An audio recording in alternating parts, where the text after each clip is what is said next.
naambiwa. Okay, jaribu kumpigia tumsikie baba mtoto naye anasemaje. Kitu ambacho nataka nitengeneze hapa, nataka nijaribu compare kati ya baba wa kufikia na baba mzazi mwenyewe sasa, ambaye ndio mwenye hichi kiumbe. Can you imagine mtu amemwacha na miezi mingapi alikuwa? Miezi mitatu. Okay, watu msikilize hapa. Wakati anaendelea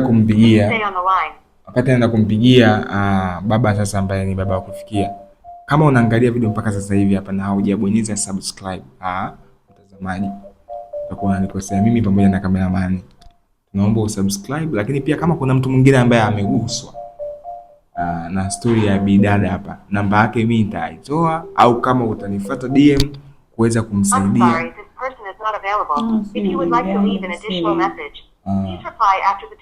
Okay. Kama utaguswa basi utanitafuta, au pia utamtafuta dada hapa, utaniomba tu namba yake mimi nitaachia tu.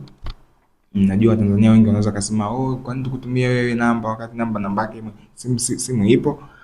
Nitatoa namba yake kwa yoyote atakayeguswa, lakini sio lazima. Na tuombe msaada, ni vile tu anatafuta kazi. Kama kuna kazi ambayo inaweza kumuingizia kipato cha yeye kumtunza mtoto wake na pamoja na yeye, na kuweza kulipia pango ambalo amepanga, kwa sababu sasa hivi ana baba tu wa kufikia. Unaona, lakini baba mtoto ndo kama hivyo. Kaamua kumkataa. Sasa yule baba wa kufikia huwezi kumwambia kila kitu bwana. Na yeye mwenyewe anaweza kana yupo huko na anaongea, anajisemea mwenyewe kwamba wewe si mpambanaji bwana. Unaweza kupambana mwenyewe. Sasa ndo kama hivyo, ni mtoto wa kike, angekuwa wa kiume sawa, lakini mtoto wa kike. Kwa hiyo naona wanapiga namba yake. Unajua namba yangu mimi, mwanangu aliniambia kule namba yangu hajaisave babake. Hajaisave mimi namba yangu kabisa. Naona wanapiga na shida kidogo. Okay, wewe tumsubiri wakati inaita hapo, inaendelea kupigwa. Mpaka hapo nyuma ya kamera kuna Jimeka G Machine. Huyu jamaa ukiingia pale TikTok pale, nimemtag pale, ana followers 100. Hello? Habari sasa. Salama. Mbu ongea na. Hello. Mambo mwanangu. Poa, shikamoo baba. Habari za kwako? Safi, sijui wewe. Nzuri, upo wapi? Niko huko. Mbona kinyonge au jara? Niko nyumbani. Umekula? Kula, Umeshakula? Umeshiba vizuri? Ndio. Vizuri sana. Wewe unataka nini? Niambie mwanangu, unataka nini? Chochote utakachojisikia uniletee. Usijali. Sawa mwanangu bwana. Sawa. Mbona naendesha gari, nitakutafuta baadaye. Shuka nitazilia. Sawa. Poa.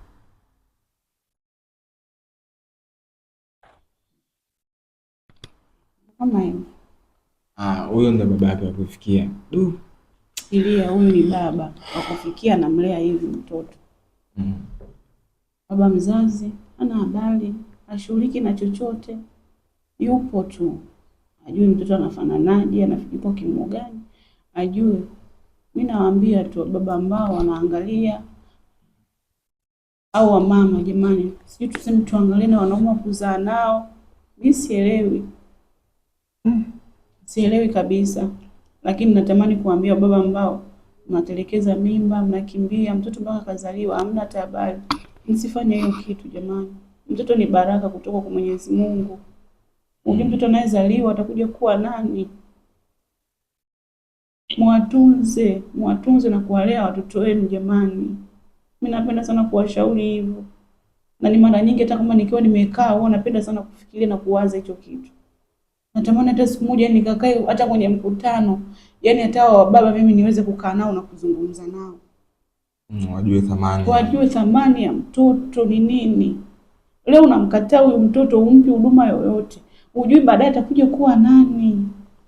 Alafu mwisho wa siku mtoto amekuwa mkubwa, amefanikiwa na maisha yake, unaanza kutulaumu wa mama. kwamba mama ndo kamtia sumu mtoto, wakati yote unayataka mwenyewe baba, na mtoto anakuwa anayaona. Nasema mimi mtoto kwamba nimemfundisha au nimempanga mwanangu, babako mfanyie hivi, babako hivi. Hapana. Ifike wakati wa baba, tambueni majukumu yenu jamani, msitugee mizigo kama hivi. Leo ningesema nimtoe huyu mtoto ingekuwaje? Najua ulikuwa unaendelea kuangalia hii content mpaka hapa, lakini umesahau kitu kimoja tu. Naomba unisaidie kubonyeza subscribe hapo chini, lakini pia usisahau kubonyeza alama ya kengele hapo juu. Utakuwa unapata notification kila pale ninapokuwa na post. Utakuwa mwanafamilia na utakuwa umeonyesha big shout out sana.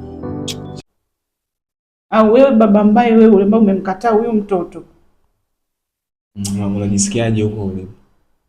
Usilie. Mimi naamini wakati wa Mungu ni wakati sahihi.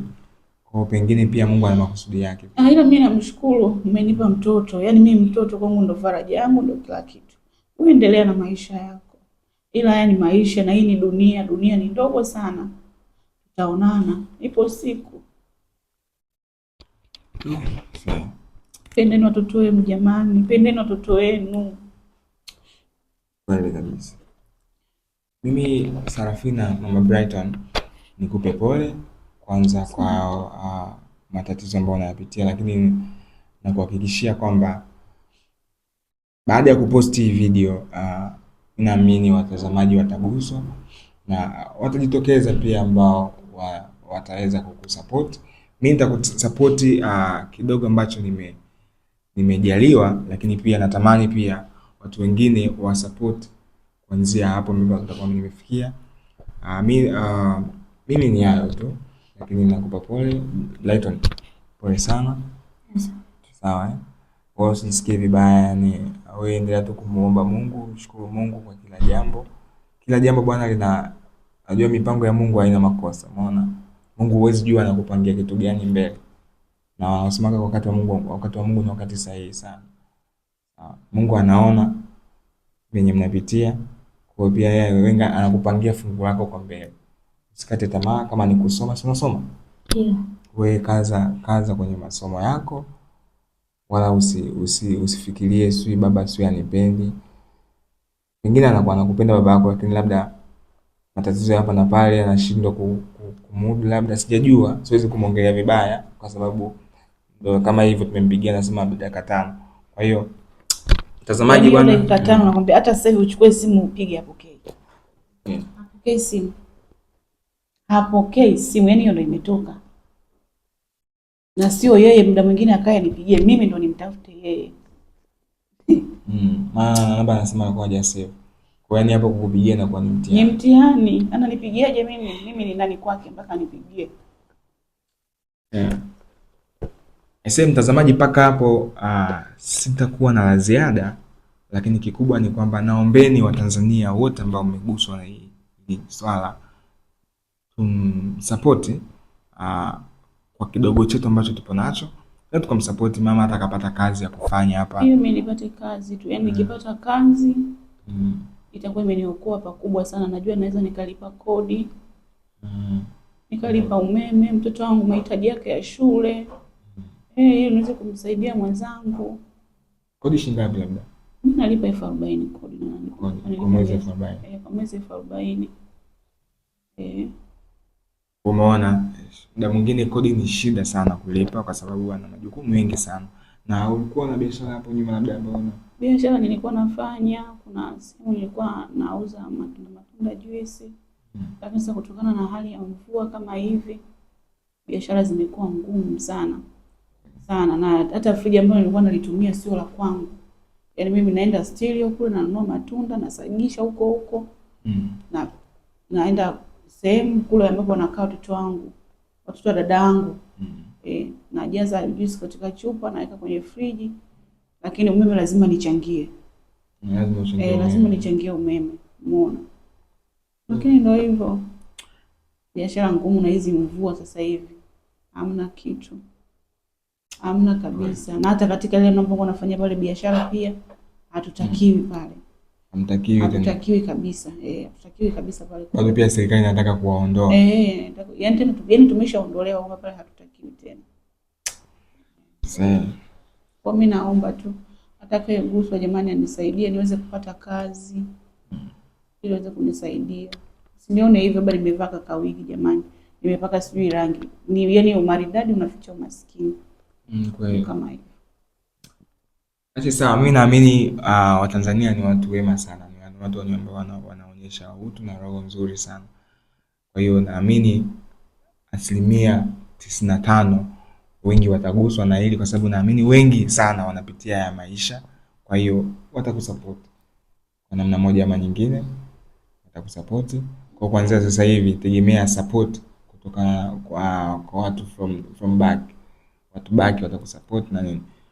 Kwa mpaka hapo mtazamaji bwana, mimi sina la ziada, naomba tuishie hapo kwa leo. Bila kusahau, kama umeangalia video mpaka mwisho dakika hii hapa, uje subscribe hapa, hujabonyeza notification hapo juu, wewe utakuwa sio mwanafamilia. Lakini natamani sana unisaidie kusubscribe hapo chini, lakini pia bonyeza alama ya kengele hapo juu ili uwe mwanafamilia. Pale nitakapokuwa na post basi unapata notification. Nyuma ya kamera yuko Gmaker G Machine. I go by the name Raymo, mzee wa kuforce. Lakini pia usisahau Rashad Guy season 4, sijawasahau, inakuja. Ciao.